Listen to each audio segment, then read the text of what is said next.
Now to the Taiwan region, where family and friends of the victims of that powerful earthquake are mourning their loss.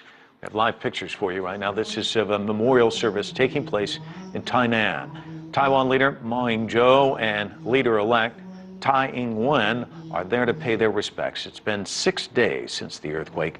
67 people are dead, with some 60 still missing. While search efforts continue, many family members have been unable to contain their frustration. CCTV's Ryan Meltzer reports from Tainan. It's a scene being played out over and over. Hopes briefly raised, then extinguished. The heavy machinery pauses to allow a team to ascend the pile of rubble that used to be the Golden Dragon complex, but they only extricate 2 more bodies. It's all become too much for many relatives of those still missing, their anguish and frustration boiling over at a briefing Thursday.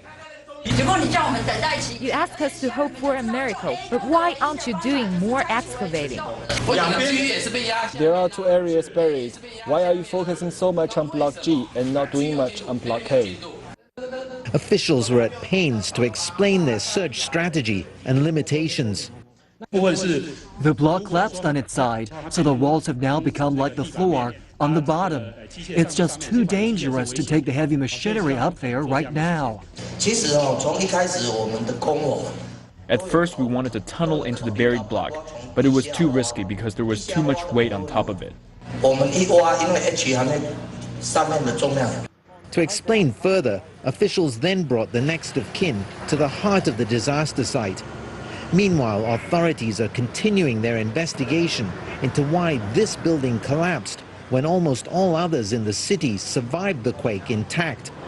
They're looking at evidence of shoddy work, materials and alterations, and holding 3 executives of the now defunct developer.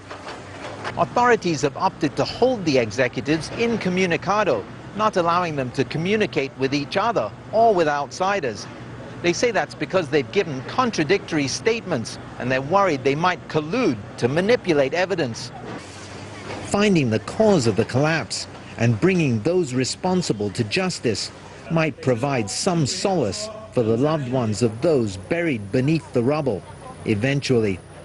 Ryan Meltzer, CCTV, Tainan, Taiwan.